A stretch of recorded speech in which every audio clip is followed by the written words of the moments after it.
Senge huyo, hamna chochote kilichoongezeka.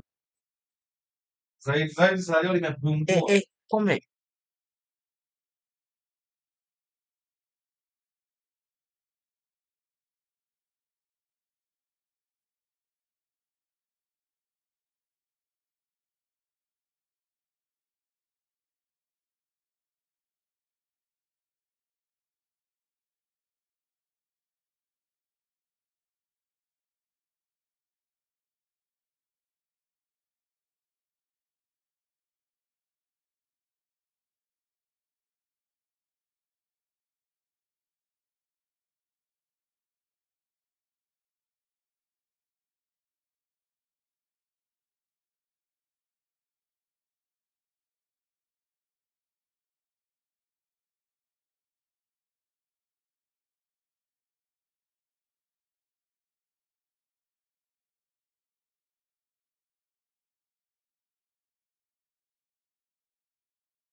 Work towards a borderless East African community.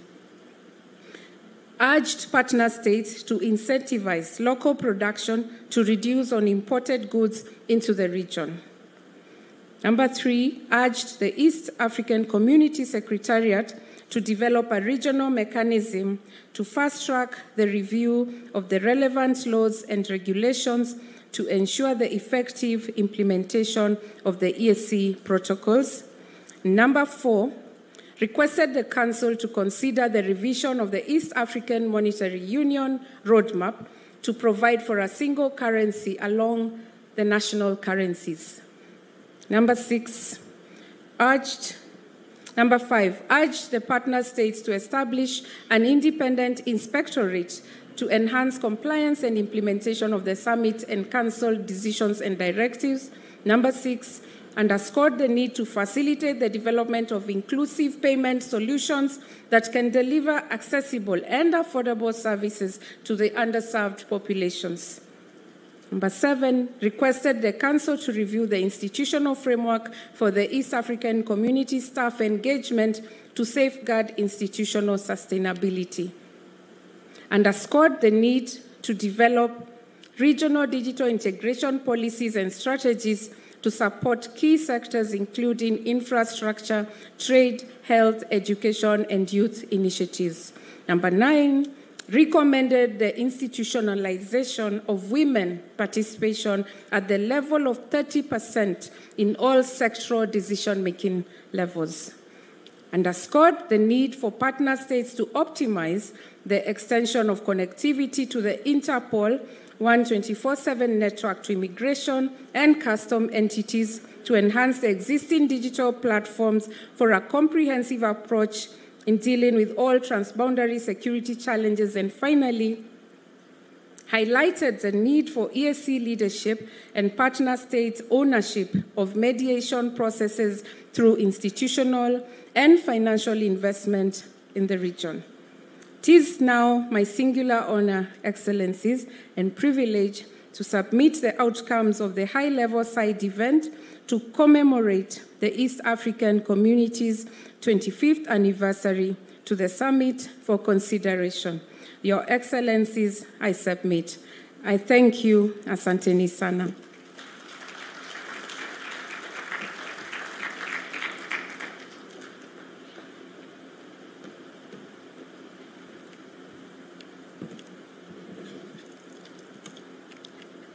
Your Excellencies, we will now proceed to the next session where we will hear words of wisdom from our Excellencies with respect to pertinent issues that will consolidate the gains that the East African Community region has made, while also discussing key issues that are pertinent as presented by the Honorable Secretary General. I now invite Honorable Secretary General to lead us through the next interactive session. Thank you once more. Allow me, with your permission, Excellencies, to lead us to this session of Heads of State that we have been looking forward to the whole afternoon and indeed the whole year. Allow me, with your permission, our host, Her Excellency Samia Suluhu Hassan, President of the United Republic of Tanzania, to engage you.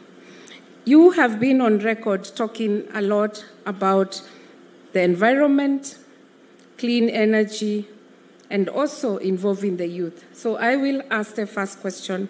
Your Excellency, President Samia Suluhu Hassan, with the increasing impact of climate change on communities worldwide, could you share insights on how the United Republic of Tanzania has approached clean cooking and other environmental preservation interventions to reduce carbon emissions and improve health outcomes?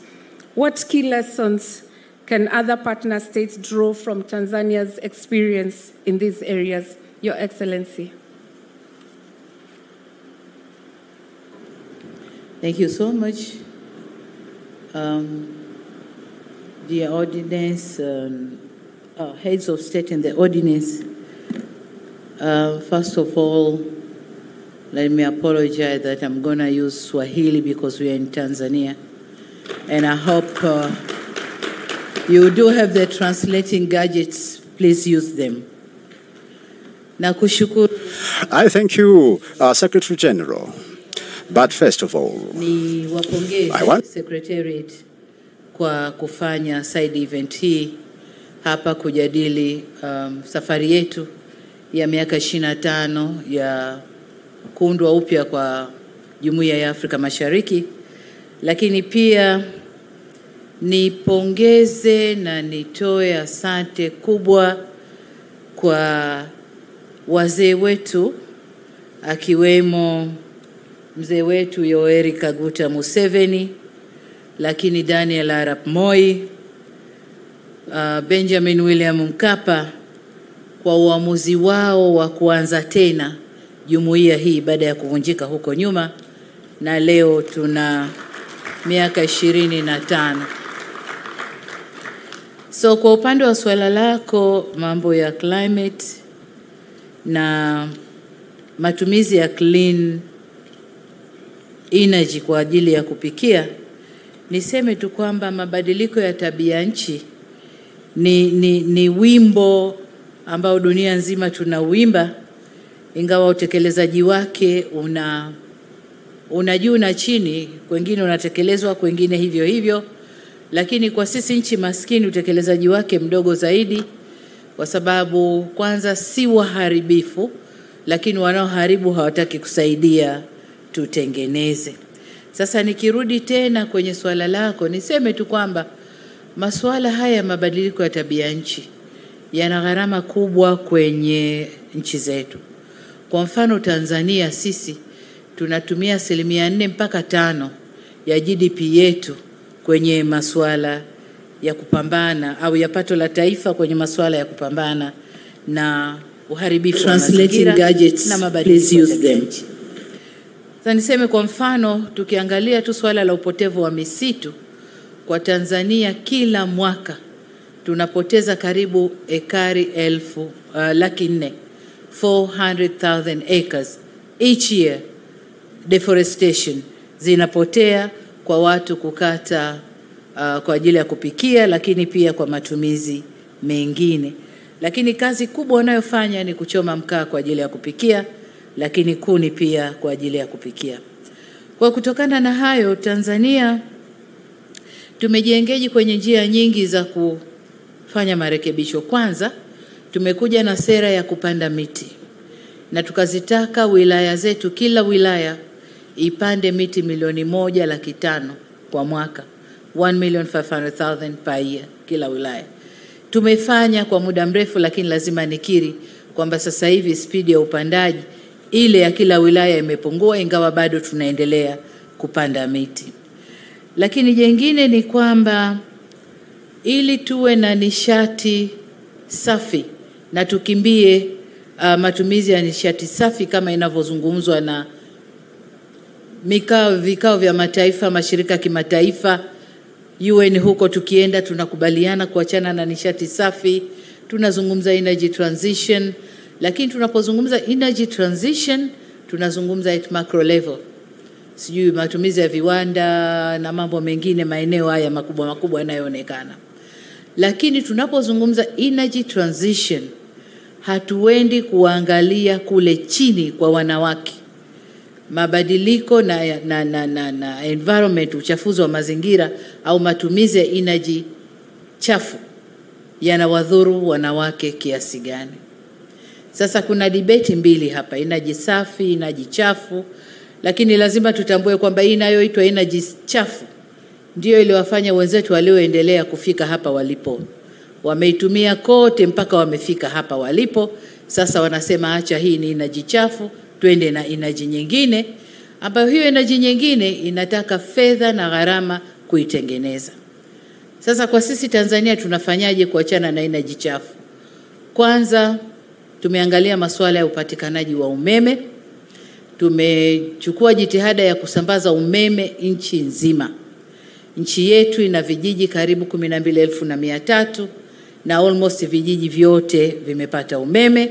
Kazi tunayofanya sasa ni distribution, kwa sababu umeme kuingia kwenye kijiji haina maana kila mtu amepata. Kwa sasa ni connection, distribution ya umeme wenyewe, ili watu na hasa wanawake watumie umeme ule kwa kupikia, nishati safi ya kupikia. Lakini mbali na wanawake, vijana nao wanautumia umeme ule ambao ni nishati safi inayotokana na maji, inayotokana na sola. Wanatumia umeme ule kujiajiri. Sasa hivi wimbi la vijana kutoka vijijini kuja mjini limepungua, kwa sababu kule walipo wanapata yote ambayo mjini yanapatikana. Umeme ni kupata taarifa, umeme ni kila kitu walichokuwa kikifuata mjini wanakipata kule waliko sasa hivi.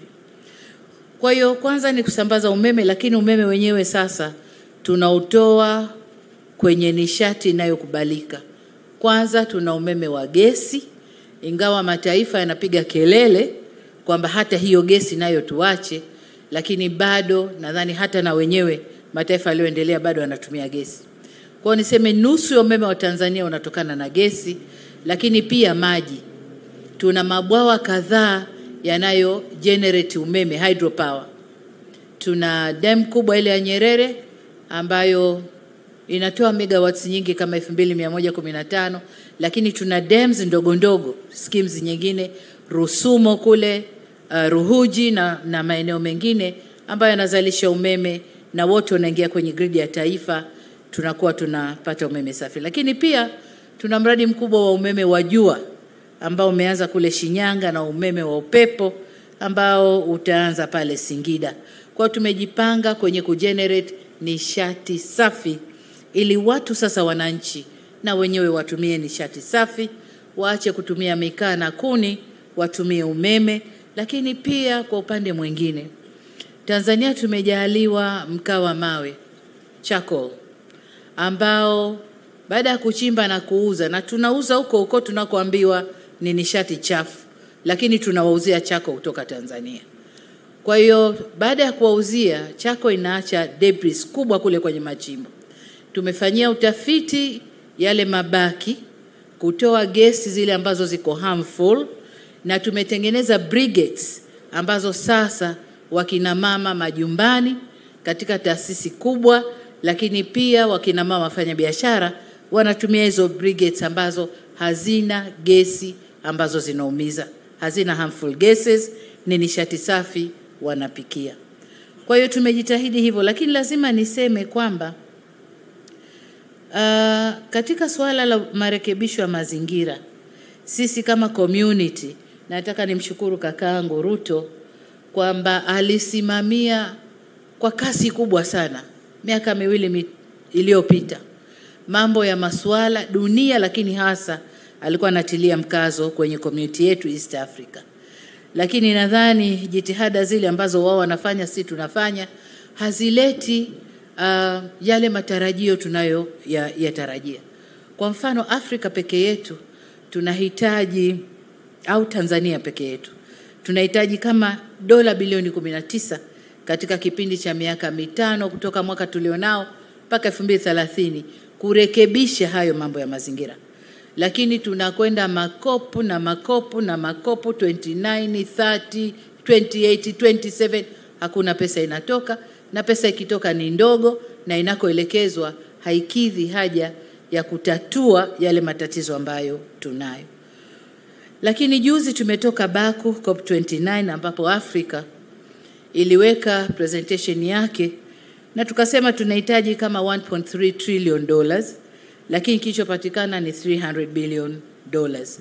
Kwa niseme kwamba kwenye haya mambo ya mabadiliko ya tabia nchi, lazima sisi kama community tujifunge wenyewe. Lakini kubwa ni kushirikiana na private sector na taasisi nyingine ambazo hazina mambo ya siasa. Kwa mfano, ni muhimu kuimarisha ubia, kupata rasilimali mbadala badala ya zile tunazoziomba kwenye COP peke yake, tuimarishe ubia na mashirika mengine. Kwa mfano mwezi Januari mwakani 2025 tutakuwa na mkutano wa energy hapa Tanzania ambao tutashirikiana World Bank, African Development Bank, CC, lakini na mashirika mengine, Norway, serikali ya Norway na mashirika mengine, kuja kuhakikisha kwamba out of 700 million wa Afrika ambao hawajafikiwa na umeme, basi angalau ikifika mwaka 2030 wa Afrika 300 milioni wawe wamefikiwa na umeme. Na kwa hiyo tutakuwa tumepunguza gap kutoka 700, 300 wakipata umeme, tutahangaika na wale 400 waliobakia. Na ni matumaini yangu kwamba mkutano huu utakuja kuzaa matunda, kwa sababu umevuta watu wengi kuja na kusikiliza tunasemaje kwenye mkutano. Lakini ushiriki wa mabenki yale ya kiulimwengu, World Bank, African Development Bank na mataasisi mengine, na yenyewe yamevuta watu wengi kuja kutusikiliza. Lakini pia niseme katika hii jitihada ya kuhakikisha Afrika inatokana na nishati safi ya kupikia, mimi kama mwanamke nasimama na ajenda ya wanawake wenzangu, kwa sababu vifo vya wanawake Afrika kutokana na maradhi ya kupumua, respiratory diseases, ni vingi. Sasa wanaume tatizo lao wanavuta sigara sana, wanapata respiratory diseases. Lakini wanawake tunapata kutokana na kuni na mkaa, gesi zile tunazovuta ndizo zinawadhuru. Sasa kuna haja ya kuangalia. Tunapozungumza energy transition, twende mpaka kule grassroots, jikoni kwetu tunapopikiwa chakula, tukala tukapata nguvu na afya, na kwenyewe tukuangalie. Kwa hiyo nadhani jitihada hizi zinakwenda kuvuta watu wengi ili tuweze kuondoa hili tatizo. Kwa ufupi, naweza nikasema SG kwamba kwa upande wa clean cooking, Tanzania kama nchi tunajitahidi kwenda na hiyo effort kuhakikisha by 2034 80% ya nyumba za Tanzania zitakuwa ziko kwenye clean cooking. Lakini kwa Afrika bado naendelea na jitihada ya kushawishi viongozi wenzangu, heads of state hapa, wanaonisikiliza wengine hapa, waniunge mkono kwenye hiyo mission yangu ya kuhakikisha energy transition inakwenda mpaka jikoni kwetu. Asante sana.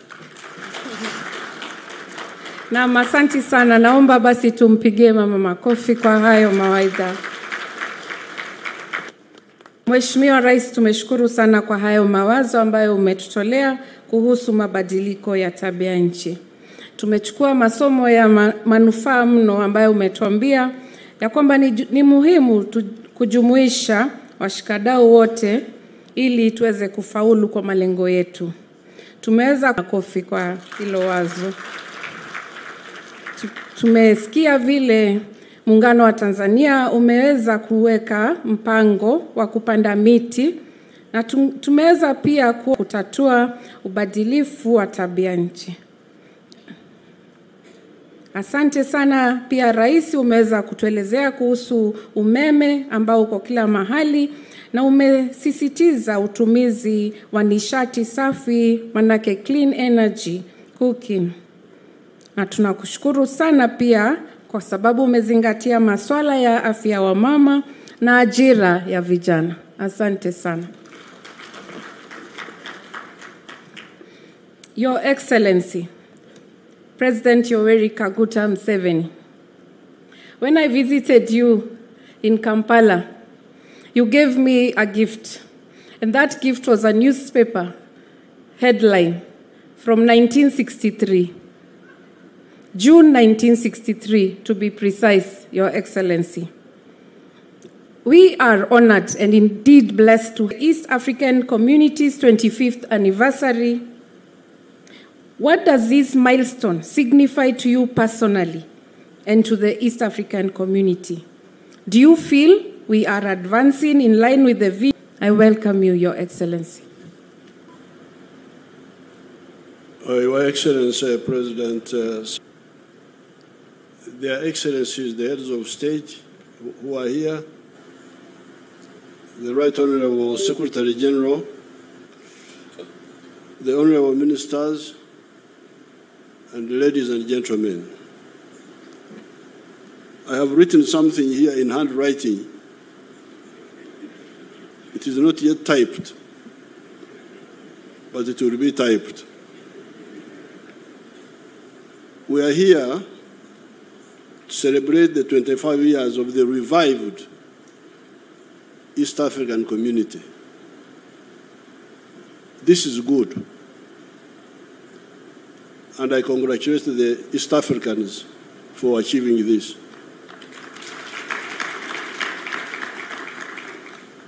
However, I propose that we also celebrate the more than 1,000 years of trade connectedness of this area. Because when we talk, that I should tell you this. Because when you say East African community, 1999, but we have been here for more than 1,000 years. The ness of this area, the savannah land, have been connected to trade. Those earthworks,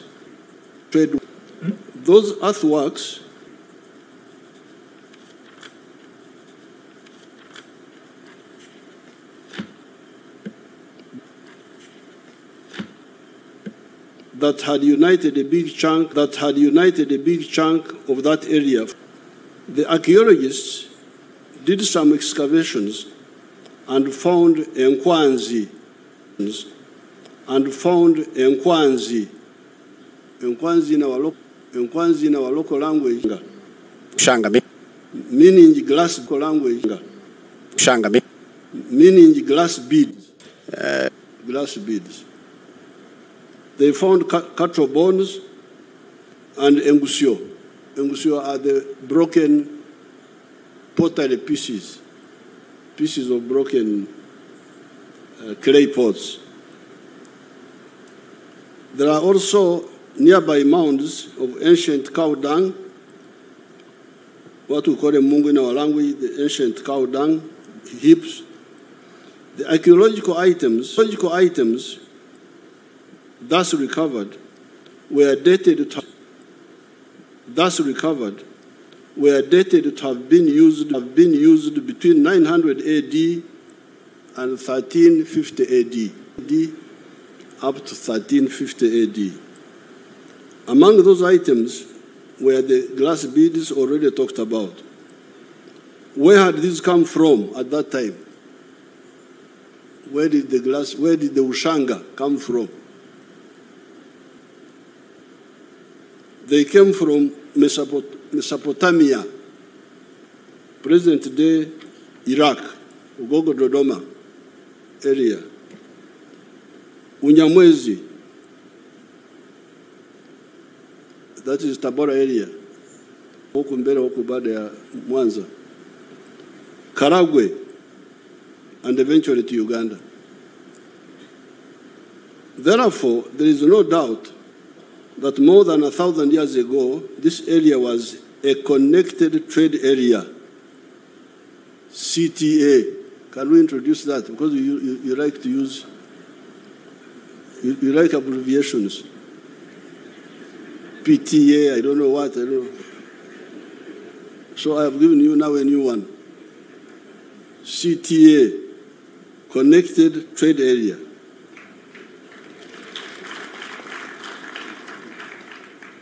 Mark you, Your Excellencies, I'm not using the words free trade area. I will come to that also. FTA. This was not an FTA, it was not a free trade area, but it was a connected trade area. This is because it was not yet a free trade area. It was not an FTA. This is because some of the greedy chiefs along the trade routes were extorting what they were calling hongo. Hongo, I knew hongo to be like bribery, but when I read the literature, it seems as if they were talking about customs guided by Huntington Speak and Stanley. They are the ones who wrote about this, so I don't know, they were using the word hongo. Hongo, meaning like tax, or for him, they wrote hongo. Hongo, they say hongo, but what they meant was tax. The traders, excessively taxing the traders. There was a notorious chief in Buzinza, known as what I came to understand as Ruswarura. When you read, I think it is Speak, but when I asked one of the Iyara members from Buzinza, there was an old man in the past. He told me that the name of this chief was Ruswarura of the Buzinza, was very famous for extorting money, extorting gifts from traders.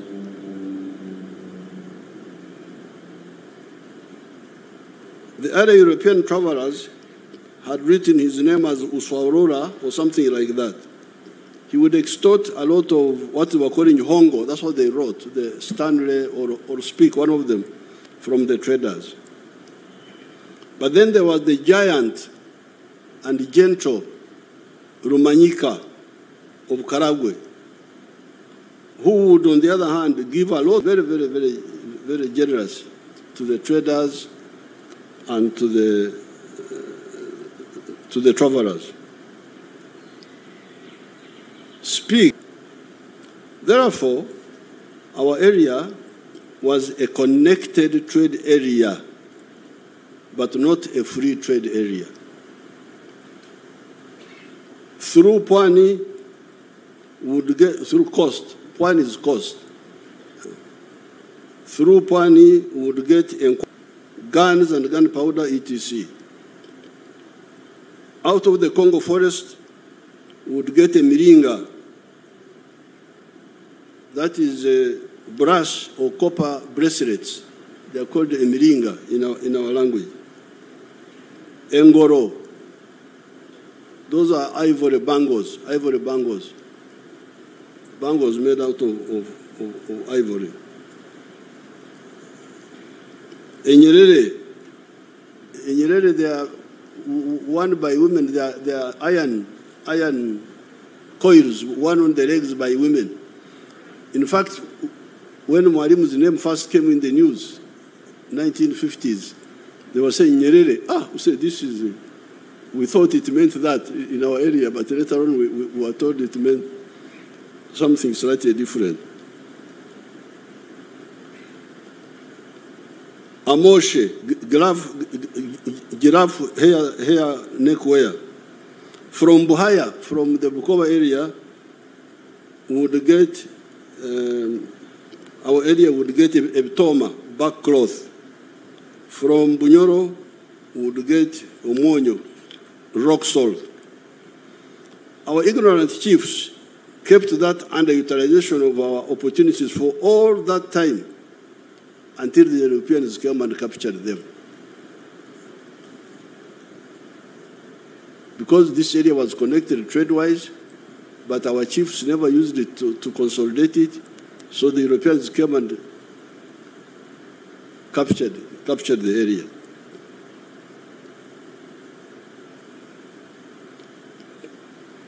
Now the Europeans first came to the East African coast in the persons of Vasco da Gama in 1498. Then they disconnected our connected trade area when they colonized the region and fragmented it among the English, Kenya and Uganda, the German and the Egyptian South Sudan. So when these foreigners came, because of our internal weaknesses, now what was a CTA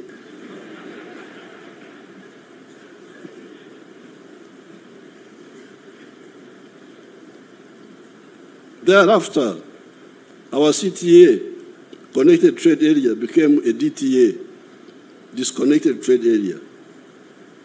This was the fault of the chiefs. This definitely was the fault of our chiefs. Vasco da Gama came here in 1498. That is when the first white man came to the East African coast, signaling a possible new danger to us. And that's how they were called Wazungu. Because I think they were asked, what are you looking for? Tunazunguka.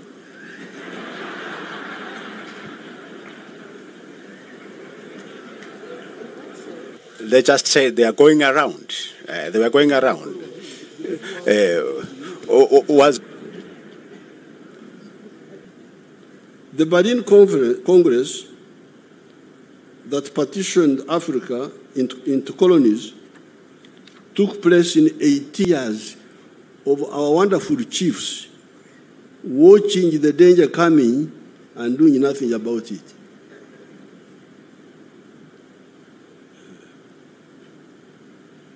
This is just the history.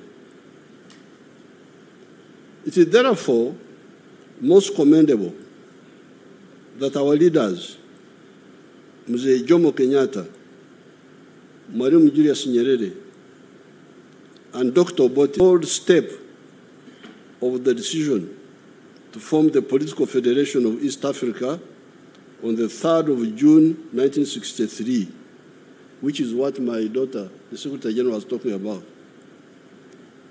I have already given Her Excellency that picture, and I've also given to His Excellency Ruto. I've given all the presidents, even President Kagame, I gave him the picture, that picture of the 3rd of June, 1963. But now I have some copies. I don't know whether they are the same, secretaries. And then to the East African Council, Trade Council. Are there traders here? Oh, okay. Bring my pictures. I have already given those pictures to their excellencies, the presidents. Unfortunately, 1963. Pictures zangu nyinyi waheshimiwa. I am glad Tanganyika and Zanzibar moved ahead and formed Tanzania, that has played a very unique role in the liberation of Southern Africa, as well as the fight. What Tanganyika and Zanzibar was 1964. That was after Mwalimu and Mzee Karume noticed the hesitation. That's how Mwalimu and Sheikh Abedi Karume said, wacha tuende mbele sisi. Because in the 1963 meeting, Zanzibaris were not yet independent. I don't think Zanzibar was independent by 1963. Even Kenya was not yet independent, but they were coming to independence. I think Zanzibar got independence in 1964. Revolution is 64. And independence was 63. 63. 63. Independence. Oh, okay. When we didn't want that independence, we did revolution. Oh, okay. So when Mr. Obote and Mzee Kenyatta hesitated, Tanganyika and Zanzibar went ahead and formed the United Republic of Tanzania.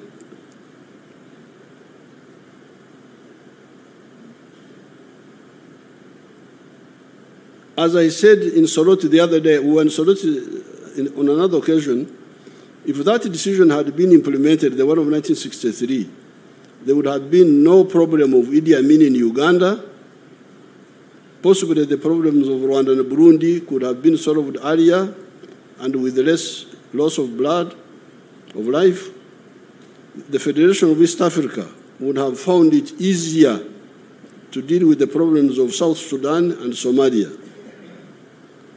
We need to remind ourselves that when we had a connected trade area in this area, there was no country called.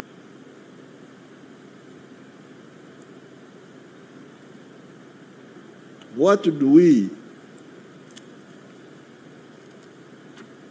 we say years and watching foreigners taking slaves from Africa, building strength until they were strong enough?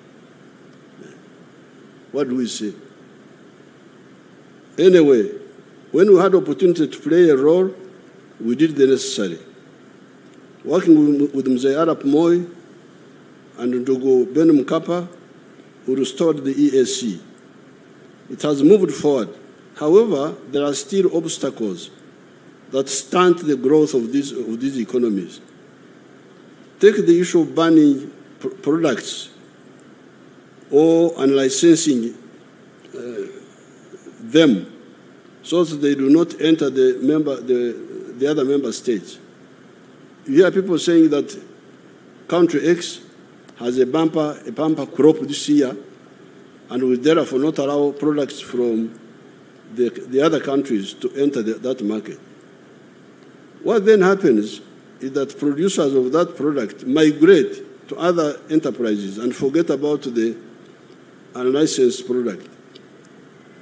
2 years down the road, you hear that there is a shortage in the same country X, and they want to buy the product. By that time, the product is no longer being produced in the country that was blocked. Even if Uganda is producing a lot of maize, for instance, we have never banned maize products from other East African countries. If we are producing maize, if we have a bumper crop, let other maize also come, and the Ugandans buy whatever is cheaper or better. Instead of saying, this year come, next year don't come, then what happens? I leave that business and do something else if there is no sufficient market. Milk products from other countries. The Ugandans, some of the Ugandans there, wanted me to ban Tanzanian rice. That mpunga wa Tanzania unaua walimaji wa mpunga wa Uganda.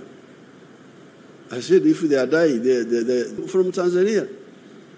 I could not agree because, you see, there are 4 mistakes there. Number one, I am forcing Ugandans to buy more expensive rice of the inefficient Ugandan rice growers. That's mistake number one. Number two, I am undermining the Tanzanian rice grower. But if we deny him the market by administrative means, then we are undermining him. Number three, because if you give them this artificial protection, they will never be efficient. Let them be efficient and compete with the Tanzanians. Why do you protect the inefficient? To reconnect the markets of this area. Besides, we went beyond the mere re-establishment of the CTA, political integration, by creating the Federation of East Africa. I salute our brothers of Rwanda, Burundi, Congo, DRC, South Sudan, and Somalia for joining 1,000 years ago, connected trade area, which had been disconnected by the Belgians and the Germans and all those people who came in because of our weaknesses. So now, the former CTA is now fully assembled. But it's now more than a CTA, it is now an FTA, a free trade area. We have gone up. Let us insist on the economic integration of the whole continent of Africa, and in some cases, the political integration of some parts of Africa, such as East Africa, because of the 3 historic missions we distilled from the beginning. These are prosperity for African people through creating an integrated market that is large enough to buy sustainably goods and services produced or provided by the African wealth creators and workers. You see, when we talk of integration, it's not an emotional thing. It's not that I want to be with the Kenyans, I want to be with the Tanzanians, I'm dying to be with this one. No. You need it for your wealth creators. If your wealth creators produce a good or a service, who will buy that good and service sustainably and on a big scale? The good thing is that Africans are asleep. Kulala naye ni vizuri. Because when you are asleep, you don't know where the danger is. A snake can enter your house and kill you, and you will die peacefully because you don't know. But when you wake up, and you, like the Ugandans used to be very tribalistic. Tribalism, religion, Catholics, Protestants, Muslims. Now, when we have been fighting with them, they are woken up a bit now. So they produce a lot of milk. The internal market is not enough. The maize, the internal market is not enough. So if the Africans wake up, then they will be able to see the blindness. If the internal market of Uganda is not enough, if the internal market, I can see Tanzanians are now beginning to sell things into Uganda, beans and so on. So now the question is, where do they sell these products? Because there are examples in the world like United States and Latin America. Latin America has got more Maria City, more natural resources. Mito, Misitu, Madini. Latin America is very rich. I think it could be richer than the United States in terms of natural resources. But you see the poverty in Latin America. What is the problem? Wako na mali asili ya ajabu, lakini ni maskini ajabu. What is the problem? Because of the way they are organized. You cannot succeed to do business in many of the Latin American countries. I think one of the reasons, that's why I heard that you had high-level experts and so on. These high-level experts could tell us, why is it that Latin America is in misery and the United States is very prosperous?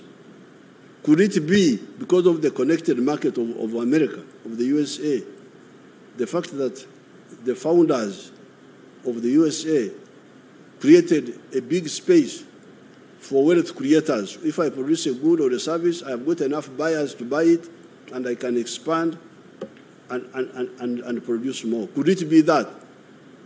Let's get an answer from the experts. So, reason number one why we support Pan-Africanism is that it will solve the problem of prosperity for our people by creating a big market for them where they can sell what they produce without limit. Now, the second one is that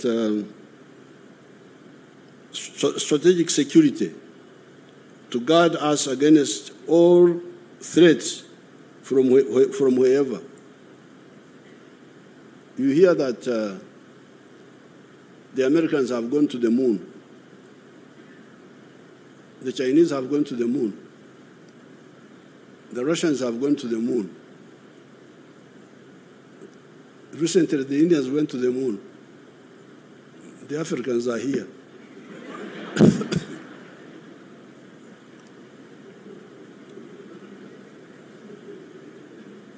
and they are not bothered. So, are we going to be like the chiefs? Because you remember the chiefs. You remember the chiefs. When Vasco da Gama came and passed years, anazunguka.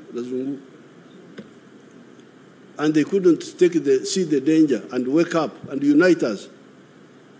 So people are going to, what are they going to do at the moon? Sisi tuko hapa tu. Wako huko juu wanatuangalia kama vidudu vile vinakula sukari. This is very dangerous. I'm glad you invited me. So that I tell you, because you are the ones who invited me.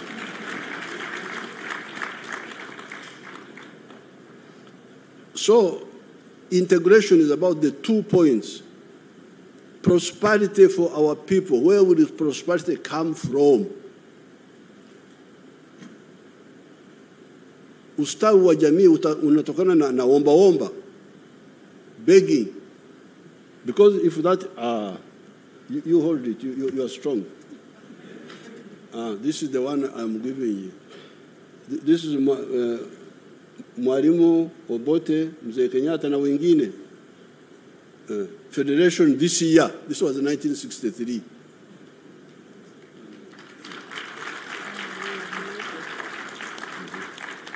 So one is for you again. The other one is for Iyala. The other one is for somebody else. You take them. So the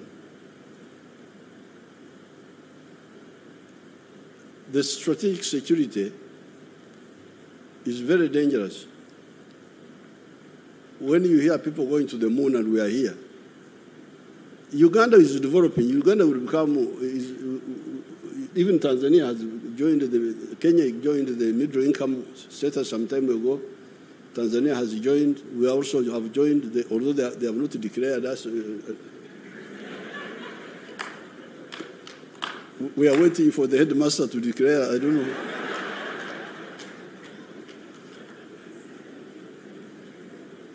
But we are developing. But even if we develop, even if Uganda becomes a first world country, can we afford to go to the moon? Can we afford? Why hasn't UK gone to the moon? They are here with us. UK, France, wote wako hapa na sisi. Wahindi wamekwenda kwenye mwezi, wamekuja, lakini the other fellows are here with us. So there is something about size. You need size to be able to do certain things. And in order, but number two, strategic, and using the undugu that God gave us, we are lucky. All these people we are talking about are either similar or the same. And in the case of East Africa, we have got even Swahili, which is a common language. The other day, I gave a speech briefly elaborating on each of these in Soroti, not to mention the many other documents in which I have discussed these issues. My speech in Soroti is annexed to this short statement. They will type it. What I want to highlight on this occasion is the question: why should this ancient connected trade area of more than 1,000 years of similar or linked people be lagging behind countries that do not even exist when this CTA was 600 years old? Because by the time the Karambas went to America, 1492, our CTA had been here for 600 years or more. Our connected trade area, this area we are talking about. The Kenya side, the connection was not so much because of the Maasai. The Maasai were stopping trade from the coast. But here, we had this ancient connectivity. Maybe the other question would be, who would lose if this ancient land of our peoples that has been connected trade-wise for more than 1,000 years was to integrate family, both economically and even politically? I thank everybody.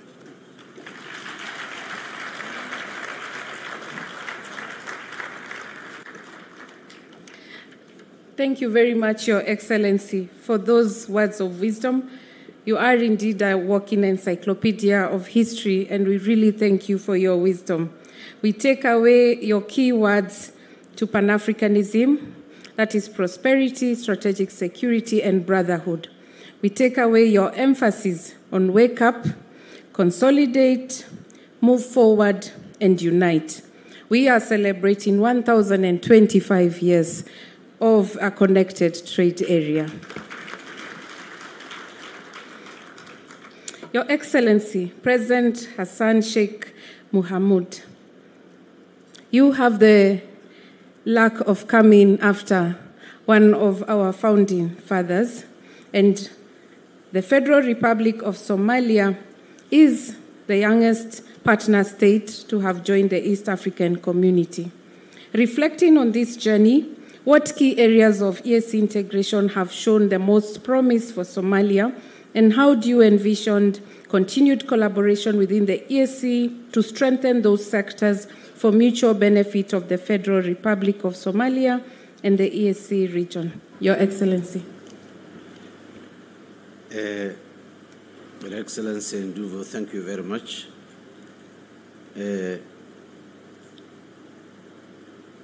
Somalia's membership in the East African community has been a milestone in our quest for regional integration and development. We've tried before a number of other initiatives for integration, economic integration in the Horn of Africa, but for many reasons it didn't work. So we decided that instead of initiating and establishing new initiatives, why don't we join an existing and a successful integration that has already been proven useful to the people who already pursued. So For almost 10 years, Somalia was pursuing to join the East Africa community, but for situations that were out of our control was hindering Somalia to join. Fortunately, it happened a year ago. We have identified several promising areas of the collaboration, which we are very much interested and very much envisioned to do. Trade and economic integration. Somali community is a business-oriented community, entrepreneurs, risk takers. So we decided to lead our people to be part of the bigger family of the greater region of East Africa. By aligning with East Africa's frameworks, we've begun harmonizing our trade policies and removing barriers that previously limited our ability to fully participate in the regional markets. The Somali government has already created an enabling environment through investment-friendly laws in place, such as the Investors and Investments Protection Law.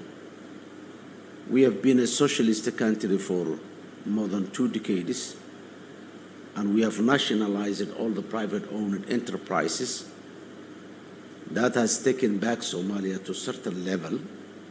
So based on that experience, we decided now to protect the investors and the investment by laws of the land. The Somali government, by establishing that protection laws, has increased the potential for our agricultural products, fisheries, livestock industries to reach broader markets in immense, and those sectors are critical for our traditional economy and employment creation in our community. Infrastructure development is another promising area. The East African regional projects in transportation and energy connectivity present Somalia with an opportunity to enhance our infrastructure and link our markets to broader region. Without having such infrastructure and laws and being in place that conducive environment, the Somalis are already part of the trading community in the East Africa region. We also see great promise in education skills development, where Somalia is lacking because of the difficult circumstances in the last 3 decades that Somalia is facing. The level of development and progress in vocational education and technical skills in the region has given Somalia an inspiration to pursue and gain that know-how that ours is. In Somalia today, we started the reconstruction of the country, and almost every sector, the technicians, the engineers, technologists are mainly from the East African countries in our country. So also Somalia has been given an opportunity by the East African community, our elder brothers and sisters, the opportunity to educate our people in those areas so that we can play a fair game within the region. Moving forward, we envision deeper collaboration in these areas, particularly through joint projects, knowledge sharing, and capacity building. Somalia is committed to being an active member of the East African community, and we believe that by working together we can achieve shared prosperity and strengthen the bonds of our region. I would like to reiterate here that how the Somali people are grateful to the East African community members, the effort that they provided and the opportunity given to our people to be trained in the institutions of Tanzania, Kenya, Uganda, and Burundi, Rwanda, and many of the East African community members also supported Somalia to come back and stay its rightful position, not only in the region, but in the continent and the world at large. So that is the experience and the ambition and the vision we had by being a member, the junior member of the East African community. I thank you.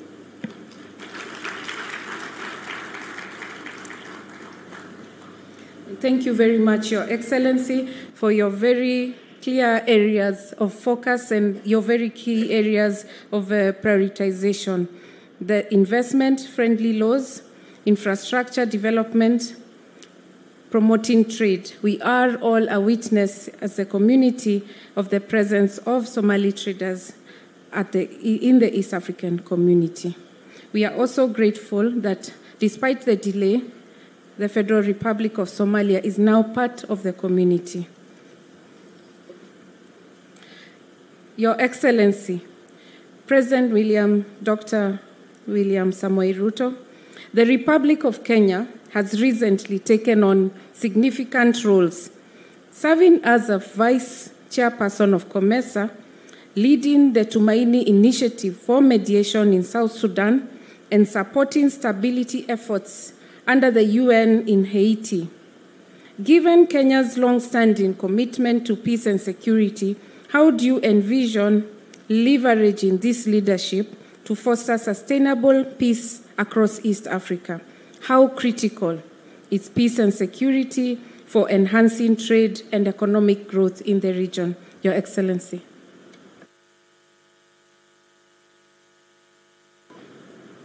Thank you very much, Madam Secretary General. Your Excellency, Samia Suluhu Hassan, President of the United Republic, Federal Republic of Tanzania, Excellencies, Heads of State and Government, distinguished delegates. First, let me commend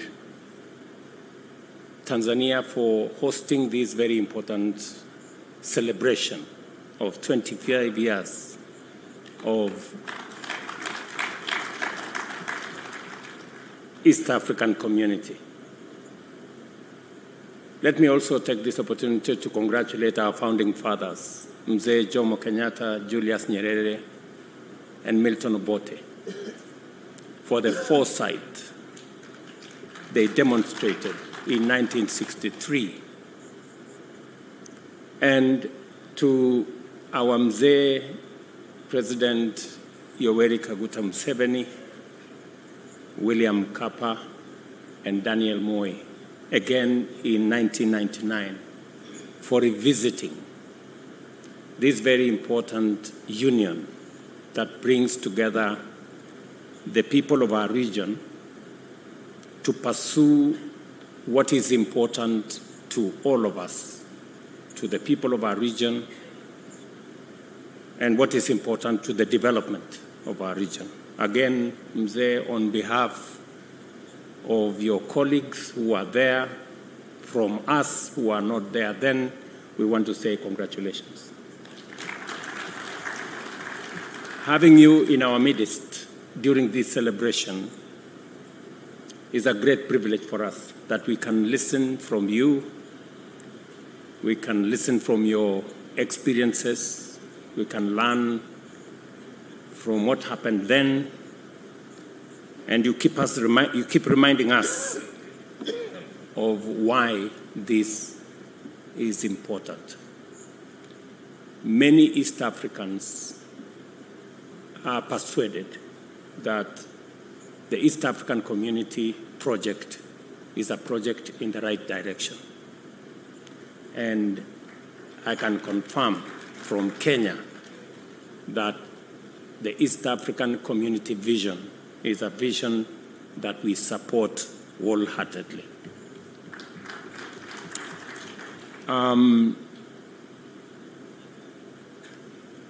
The treaty, the East African Treaty, brings us closer and deepens our social, economic, cultural, and political integration and the working together of us. And when a survey was done in 2007, 2008, it was overwhelming that the people of East Africa supported the East African community. They even went ahead to support the East Africa Political Federation.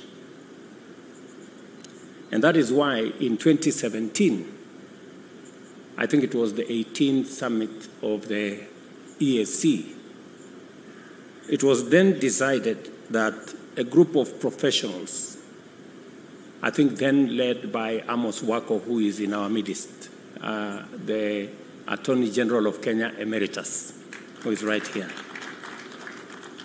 to begin the journey to think about how we can harness this East African community from where we were, the journey towards a customs union, moving into a common market that we are working on, and all our ministers today are working in concert to make sure that we consolidate this market, moving into a monetary union, and eventually into what now we are working on, into a political confederation on our way to a political federation. I must commend Burundi, Uganda, and Kenya, who have already undertaken public consultations on the confederation, and also to commend Rwanda, Tanzania, and South Sudan for having already set dates for political consultations to achieve what Mzee Museveni has said. And it is my considered view that the East African community, being the foremost economic community in Africa, of all regional economic communities, East Africa community is the most progressive. Today, our intra-trade within EAC is between 25 and 28%. That is the highest of any community in Africa. We are actually the trailblazers. This is also the community that has institutions that are working. We have a Pan-African, we have an East African Parliament, YALA, that is working. We have an East African Court of Justice that is working. And these institutions are the building blocks towards a viable entity that can support the progress of our region. Today, in the inter-trade between all our countries, Kenya was the leading country in terms of goods and services that we trade in East Africa. Today, Tanzania has overtaken Kenya, and I must commend Tanzania for the progress they are making, that the numbers are growing of trade between our countries. And as the numbers grow, different countries are selling more, different products, different services within our common market. It is what it is. And that is why we must work on this consistently together. President Museveni has said that we are not in this community because we love one another. It's good to love one another. It's a good thing. But we are in this because we have common interests. Our interests converge. If we have to prosper, we need a big enough market for our producers, for our manufacturers, for our business people to trade and to invest. It is good for business people in Tanzania. It is good for business people in Rwanda. It's good for business people in every country that we have a bigger market. And it's a market that has no barriers. You told us, Mzee, that this is also important because of what you have called strategic security. And that takes me to the question that I have been asked by the Secretary General, the security of our region. We all know that it is not possible to invest or to attract investment. It is not possible to do business. It is not possible to invest unless there is peace, security, and stability. It's not possible. And that is why it is and must be our collective effort to keep our region peaceful and to invest in the security and stability of our region. It is the reason why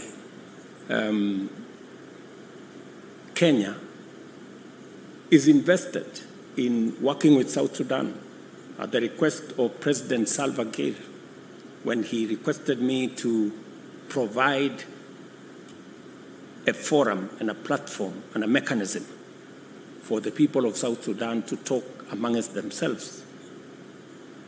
Kenya was ready and willing and available to do that.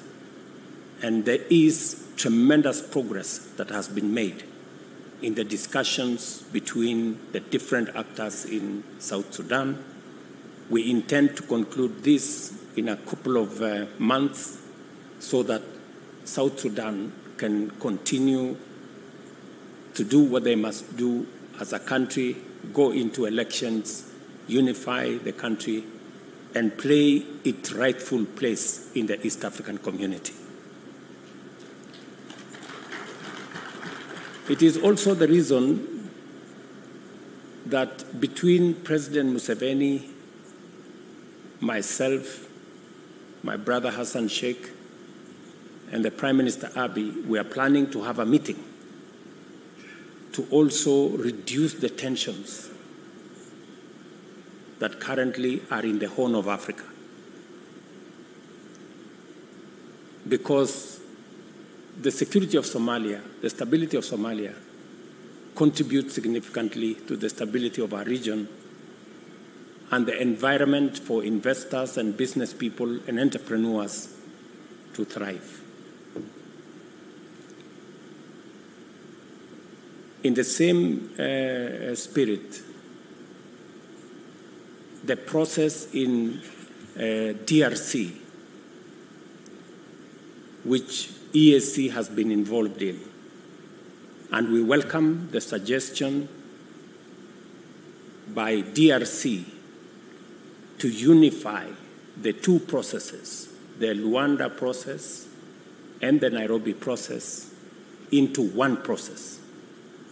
We got recommendations from DRC that they would rather this process be put together under Luanda process, and that the facilitator, President Uhuru, from the Nairobi process, be enjoined in the Luanda process. And we are in support of a process rather than running two parallel processes. It is better that we have one process that would help consolidate all efforts and all actors so that, again, we can meaningfully contribute to the peace and stability in DRC as a way of making sure that our region has the security that we need, the stability that is necessary for us to continue the journey of building prosperity for the people of our region. So all these processes are necessary. And because of the experience we've gone through, we have participated in 45 peacekeeping and peacemaking missions around the globe. We were requested by the United Nations to provide leadership in Haiti. Again, we have made good progress in Haiti. The next contingent of security people will be going to Haiti in a couple of weeks from now. We are working with many partners from the Caribbean, Organization of American States, and many other actors in trying to assist the people in Haiti, majority of whom are of African descent, to also enjoy peace like those of us who are in this part of the world. So Kenya is invested in supporting the peace, the security, the stability of our region, and we will spare no effort in deploying our capabilities, our abilities to secure our region as we focus on what helps us to grow. Finally,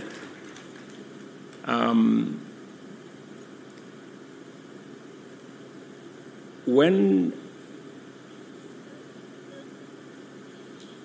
the founding fathers, President Nyerere, Jomo Kenyatta, and Milton Obote, came up with the East African Federation then, it didn't go as far as they had envisioned. And we must commend Zanzibar and Tanganyika then, that took the bold step and created the United Republic of Tanzania. And when President Suluhu invited us to the celebrations of the Union,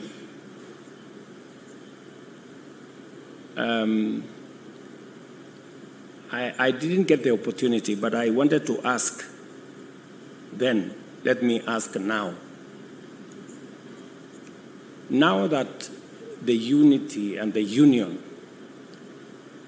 ile muungano ilikuwa ifanyike 1963, 64 nafikiri. Hiyo muungano ikaanza ikakuja Zanzibar ikaungana na Tanganyika. Sasa mbona ilikwama hapo?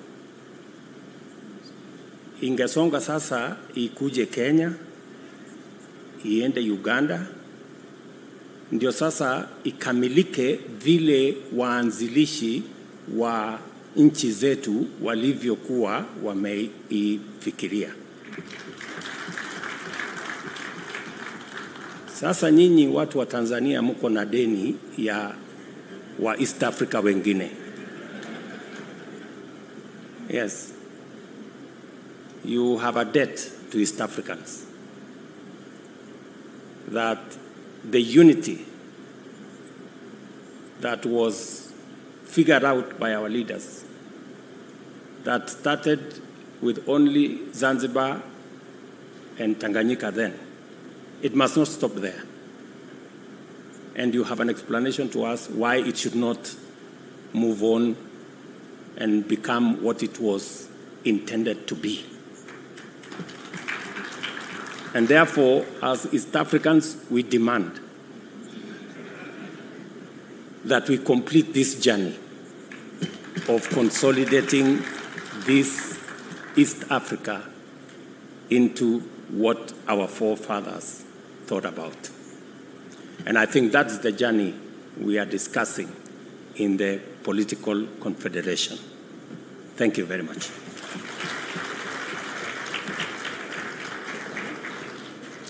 Asante Rais, kwa sababu umetoa changamoto kwa Mheshimiwa Rais wa Tanzania ya kwamba lazima endelee kupanua utangamano katika kanda la Afrika Mashariki. We have also heard that, and thank you, Your Excellency, for the assurance of Kenya's commitment to peace and security globally as embodied by 43 Kenya-led peace processes. We've also heard about consolidating efforts in peace and security for stability and common and converging interest for increased trade and investment. Thank you very much, Your Excellency. As we draw to a close of this interactive session, Excellencies President have answered all the second questions, so I will only come back to our host, Her Excellency, on one question on youth to close the session. But before I do that, allow me to ask His Excellency Prosper Bazombaza. Burundi has been a strong advocate for enhancing intra-regional trade within East African community, emphasizing the need to eliminate non-tariff barriers and improve cross-border infrastructure. What specific steps do you believe the EAC should prioritize to increase trade and drive sustainable development across the region? Asante.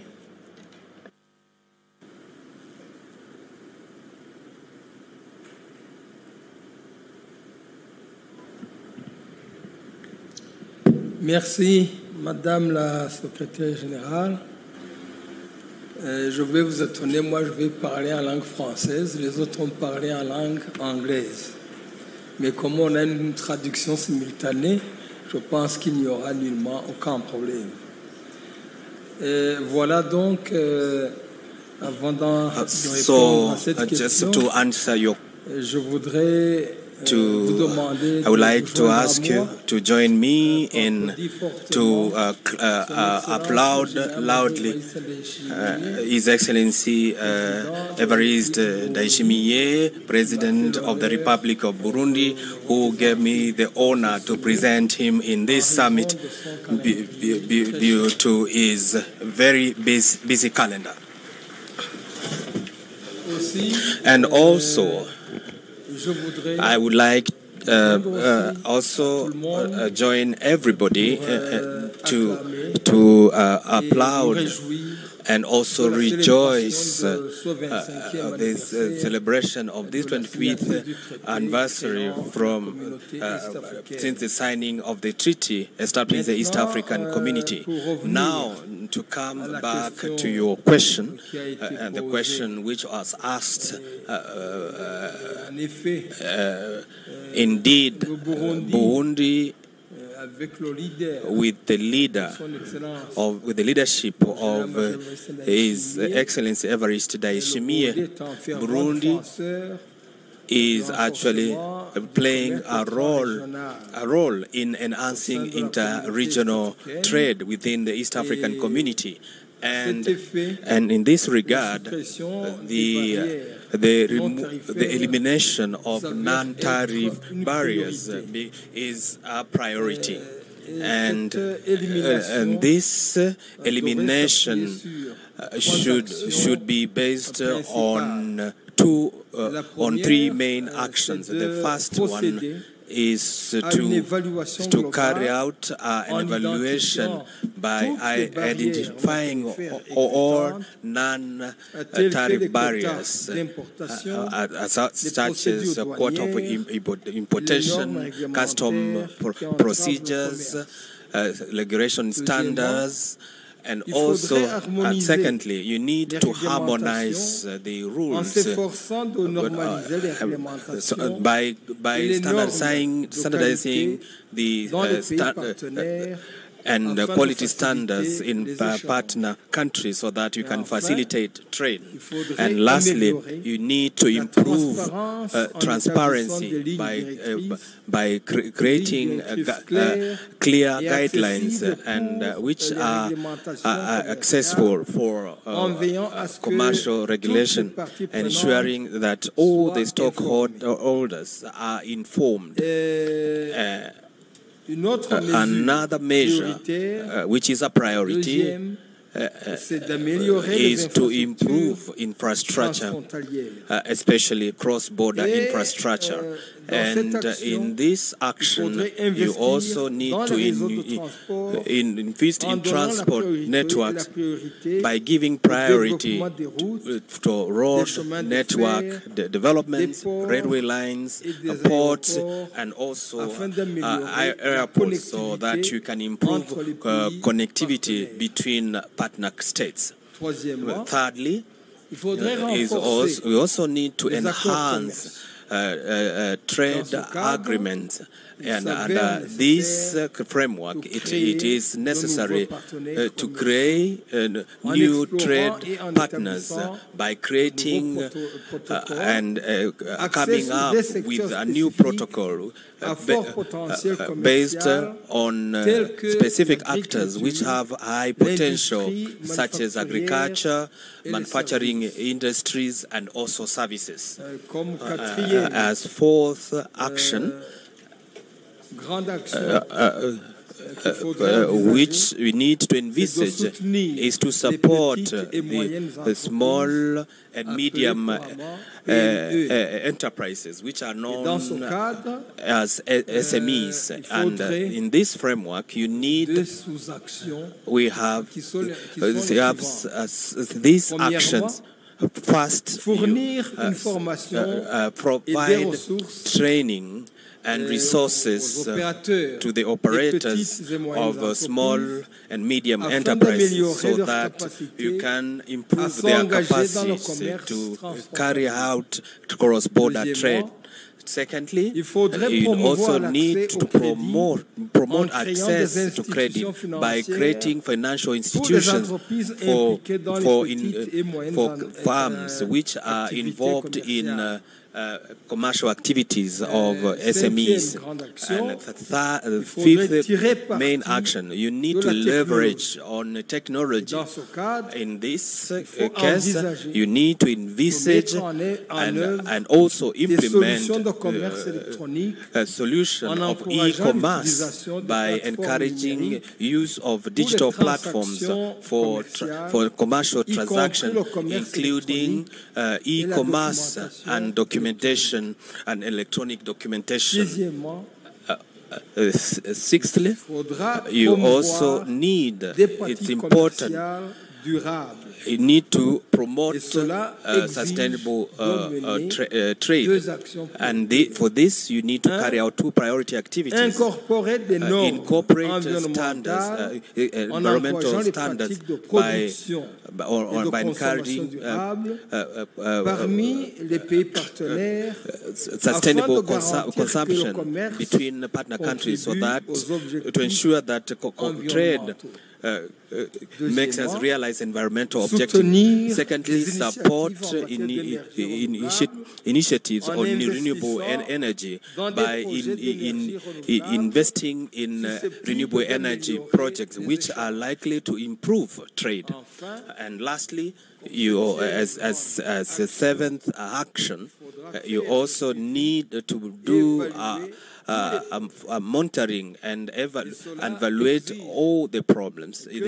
And that demands that we need first come up with key performance indicators which are to measure the efficiency of trade initiative and also improvement of infrastructure.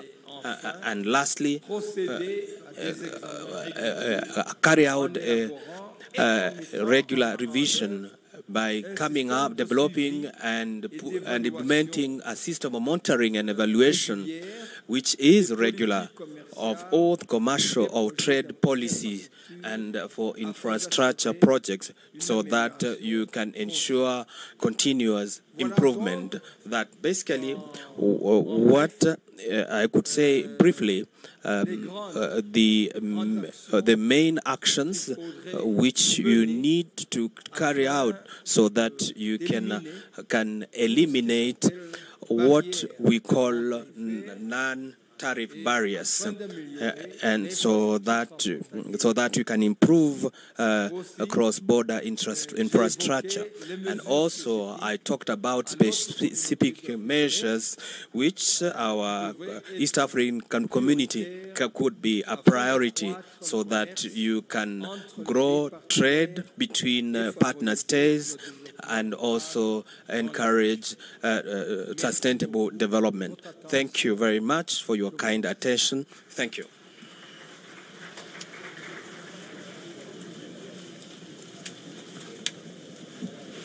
Thank you very much. Merci beaucoup.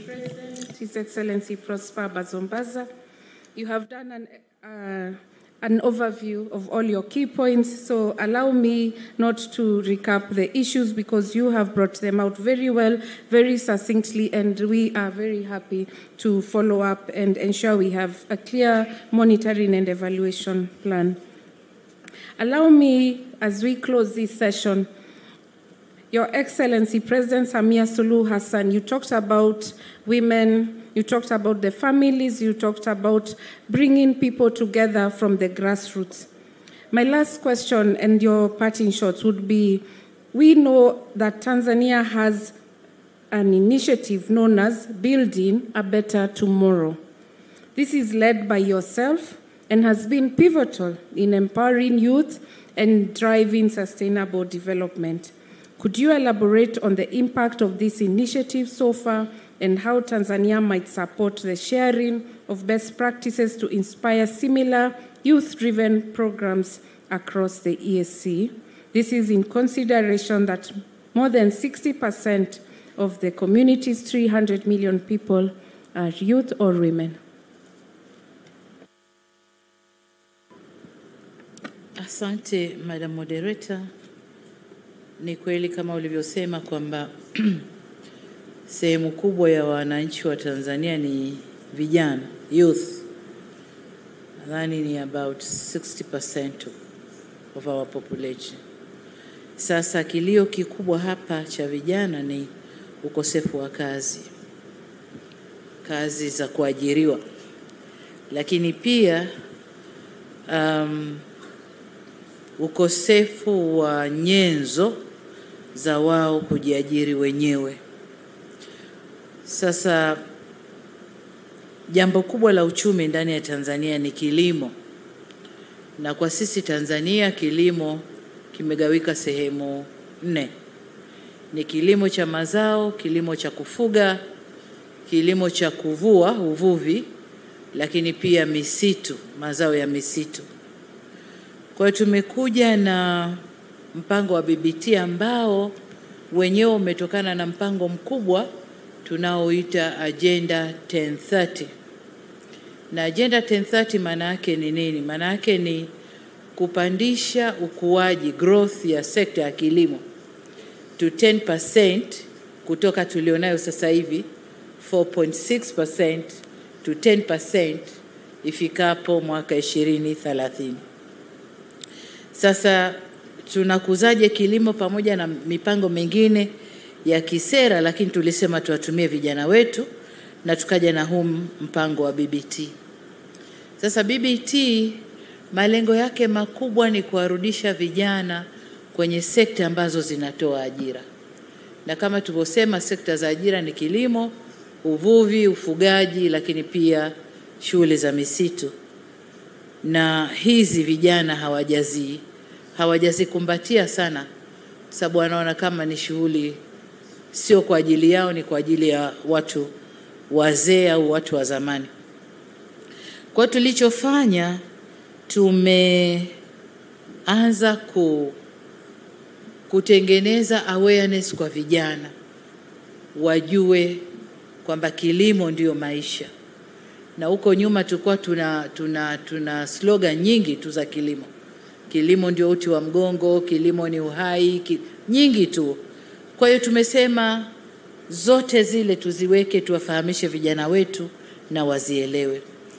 Lakini tukaangalia kwa nini vijana hawaingii kwenye sekta za kilimo.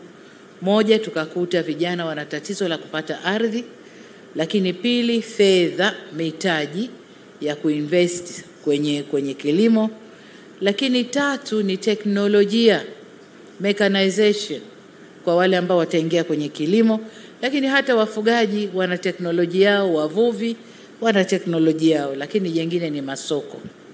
Kwa tukaanza kufanyia kazi swala moja moja. Kwa upande wa ardhi,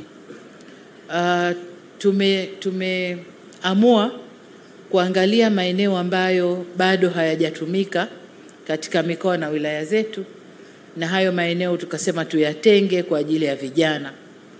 Na kwa kule tulikoanza Dodoma kwa mfano, tuna maeneo makubwa kama ekari 56,000 hivi ambazo tumeziweka kwa cluster.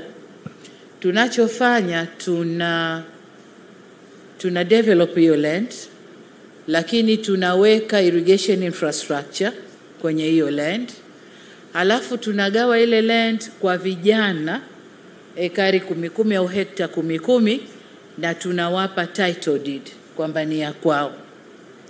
Alafu ndani mle kuna eneo ambalo tunawajengea makazi na kuwataka sasa kuwaunganisha na private sector kwa ajili ya technology, mechanization, lakini pia mitaji, lakini pia masoko. Sasa kwa upande wa ardhi tumefanya hivyo, tumetengeneza ardhi, tumeweka irrigation schemes, lakini pia kwa vijana ambao wana land zao na wako kwenye sekta, wanalima wenyewe, na wenyewe tunawa accommodate.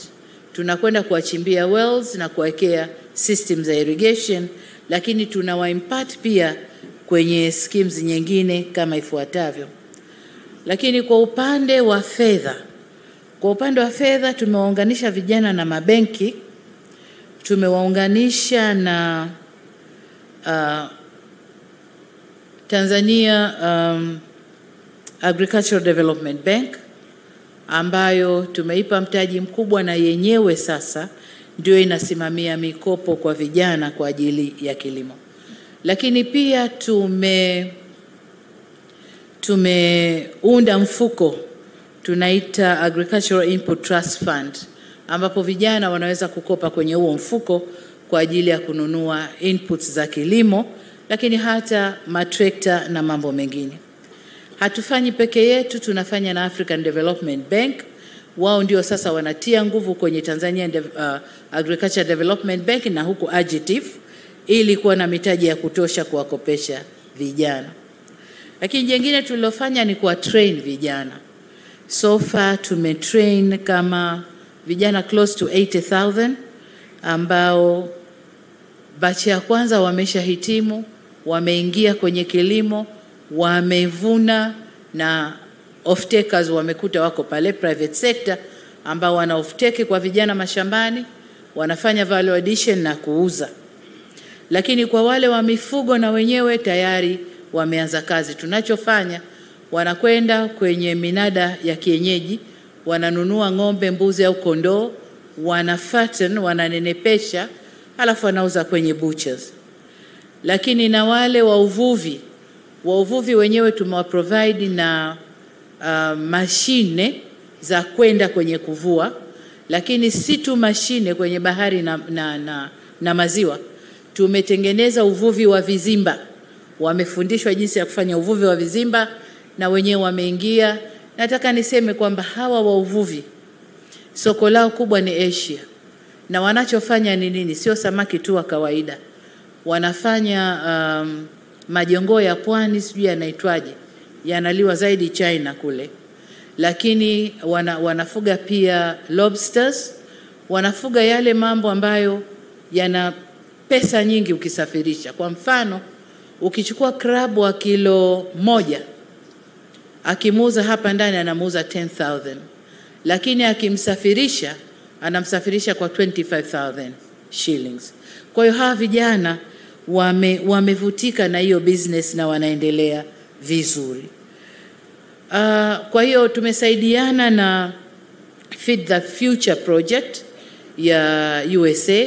Wametusaidia pesa nyingi ya kutrain vijana wote hao tunaowasema, na bado tunaendelea nao kwenye training, na wanaotoka wanakwenda kujoin wenzao nje katika maeneo hayo.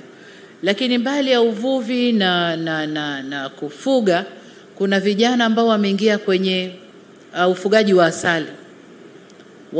Wako kwenye misitu, wameweka mizinga, wanavuna asali, wana process, na asali ya Tanzania inauzwa nje. Zamani Ruto alikuwa anakuja na lori zake kuchukua asali ya Tanzania, afu anakwenda kuiprocess, anasema asali ya Kenya. Lakini sio vibaya, wote East Africa, si ndio? Kwa hiyo sasa vijana wetu wana process wenyewe na wanauza asali ya Tanzania. Kwa hiyo hiyo ni kwa upande wa training. Lakini jengine tumefanyaje? Tumeamua kuweka mechanization centers kule waliko vijana kwenye district.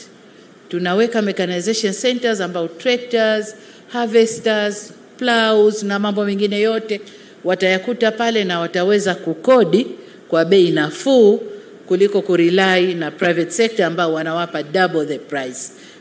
Serikali imewashushia price, tumewasogezea kule karibu, lakini pia tumeongea na private sector, wameanza kuinstall assembling plants za tractors hapa. Kwa tayari kuna moja wamesha weka plant tayari, wameanza assembling, na wengine wanakuja ili kurahisisha upatikanaji wa hivyo vifaa. Jambo jingine tunalofanya ni dams construction. Tunajenga dams nyingi maeneo mbalimbali ambako vijana hawako kwenye cluster farming lakini wako scattered. Tunawajengea dams kwa ajili ya irrigation. Misimu ikiwa mibaya, mvua hakuna, waweze kutumia na waweze kuvuna. Sasa jengine tulichochukua hatua kama serikali ni subsidies kwenye fertilizer na inputs. Mwaka juzi na mwaka jana tumeanza kutoa subsidies kwenye fertilizers, na sio tu kwa BBT program lakini kwa wakulima wengine, na tumeona kabisa kwamba output imekuwa kiasi kikubwa. Kwa fertilizers na inputs kwa subsidy zimewaboost wakulima na hasa vijana katika maeneo yao. Na swala jingine sasa ni masoko. Tumeweza kufanya program inaitwa stakabadhi ghalani. Yaani mkulima anavuna through their cooperatives, wanaweka mazao yao kwenye storage, wanasubiri siku ambayo wanatangaza tuna mazao this much katika eneo fulani. Kwa hiyo bidders wanakuja, wanatoa price, sisi tutanua hivi, tutanua hivi, tutanua hivi. Zamani kulikuwa kuna curtailing, bidders na wale leaders wa cooperatives walikuwa wana curtail, wakulima hawapati bei nzuri. Lakini tukabadilisha format. Sasa hivi wakibid hamna kulaza. Wakibid wakitimia wote tayari auction, bei zinakuwa nzuri. Kwa mfano, korosho last year, cashew nut korosho last year tuliuza kwa nadhani kwenye 1,700, aliyepata bei kubwa ni 2,000. This year kwa kilo tumeuza 4,100. Kwa hiyo imepanda sana. Lakini kuna hizi wanaita nini, peas, mbaazi, pigeon peas. Last 2 years tulikuwa mkulima anauza shilingi 200 kwa kilo. Mwaka huu wameuza shilingi 3,000 kwa kilo. Vivyo hivyo mazao mengine. Kwa hiyo tumehakikisha tumetengeneza programu ambayo wakulima wanaona, watu wa cooperative heads wa cooperatives wanaona, bidders wanakuja kwenye screen, wanaangalia bei nzuri ya nani, huyo ndio anapewa, analipa. Kwa wakulima wamepata bei nzuri sana. Kwa hiyo kwa upande wa masoko na kwenyewe tumefanya vizuri. Lakini kama nilivyosema, sio serikali peke yake. Private sector nayo imeingia kwenye mpango kwa kiasi kikubwa. Kwa maana hiyo tumeweza kutengeneza ajira za vijana wengi Tanzania. Na kama mnavyofahamu tuna chuo cha kilimo university, SUA, Kwenye University of Agriculture.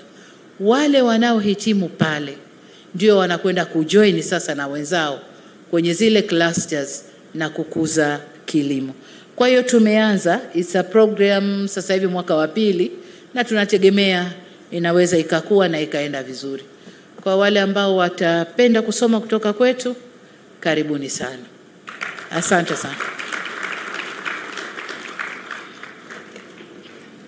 Well, Excellency, thank you so much for that inspiring narration of the intentional efforts to securing the future through the BBT program for the youth.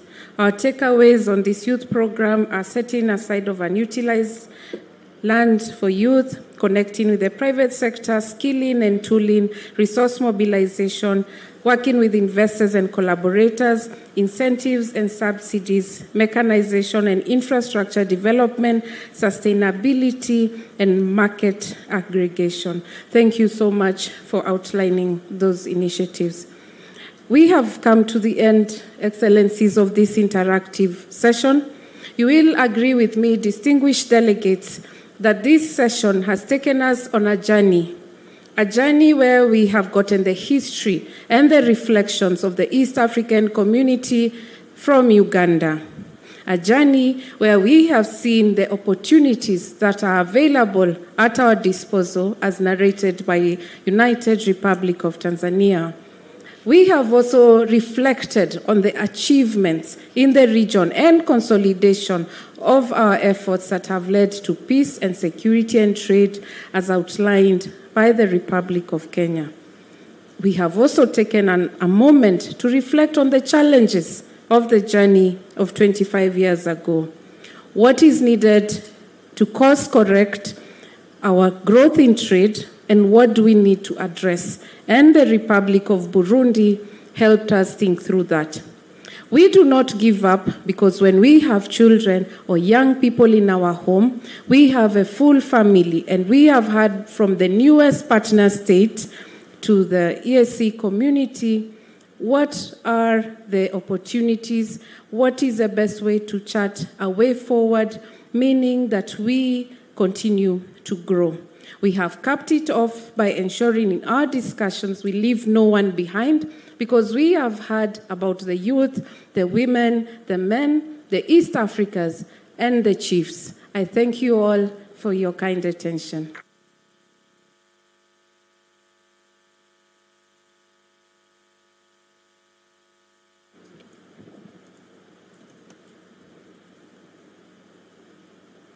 Excellencies, on behalf of the distinguished audience and citizens of East Africa that have joined us through the live streaming, we extend our heartfelt gratitude to Your Excellencies for addressing the audience today. Your inspiring words and leadership continue to guide and motivate us as we work towards our shared goals. Your Excellencies, please allow me to also recognize Honorable Secretary General for the moderation role. I now invite Honorable Deputy Secretary General Andrea Arik to deliver the formal vote of thanks.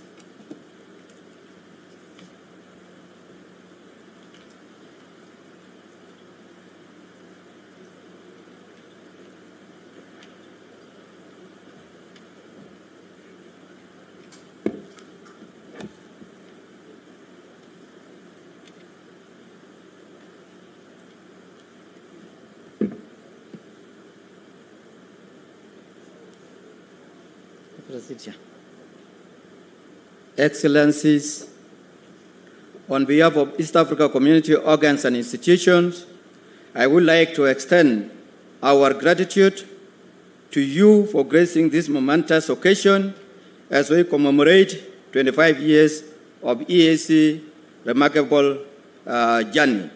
Excellencies, your presence and visionary leadership have been instrumental in shaping the milestone we celebrate today. Your unwavering commitment to regional integration has laid a firm foundation for shared prosperity, unity, and resilience among our people. We deeply appreciate the insight you have shared during this high-level side event, particularly on the immense opportunities presented by digitalized trade. We have heard your clarion call for a well-functioning common payment system for East Africa people, which deepen integration and economic agenda. We also heard the enhancing cross-border trade that His Excellency President of Uganda, Yoweri Kaguta Museveni, was saying, that from common trade to now free trade. East African have had, and with these few remarks, Your Excellencies, I would like to conclude my remarks by thanking the Regional Commissioner of Arusha, Honorable Paul Makonda, and his team for his great contribution in supporting the Secretariat in organizing the high-level side event, the summit, and wonderful fireworks in Arusha last night, marking the start of celebration of 25 years of remarkable journey of people of East Africa. Asanteni sana, thank you so much.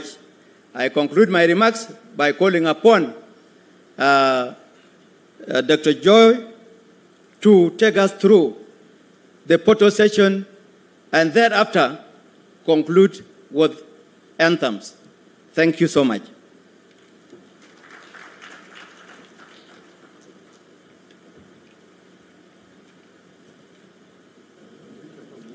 We will now proceed with the photo session, and I now invite Honorable Secretary General to lead the session with the Excellencies for the photos. Over to you, Honorable Secretary.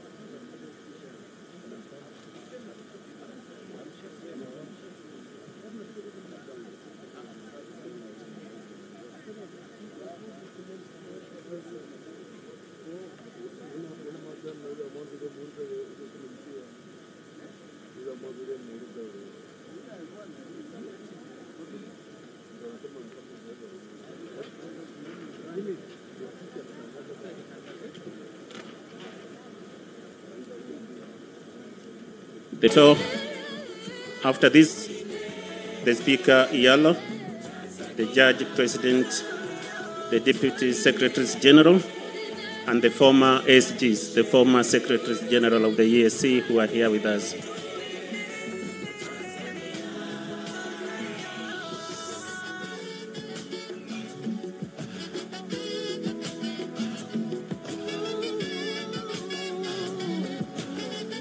So we can have the Judge President coming forward, the Speaker, the Deputy Secretaries General, and the former Secretaries General.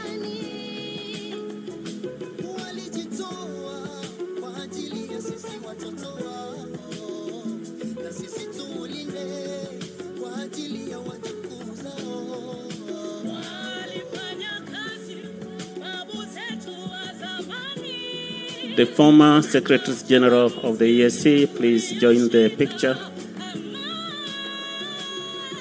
After this picture, we will have the anthems.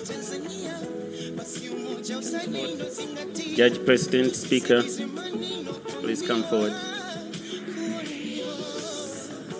This will be our last picture of the day, after which we'll have the anthems, and then the meeting will be concluded. Thank you so much.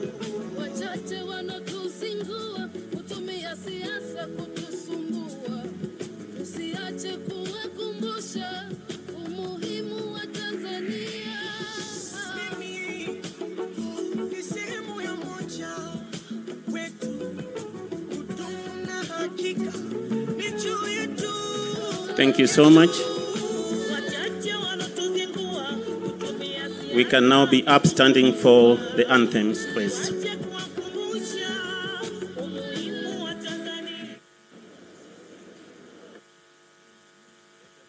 Let us have the anthems, please.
Let us remain upstanding as we give our heads of state the opportunity to leave. Thank you so much.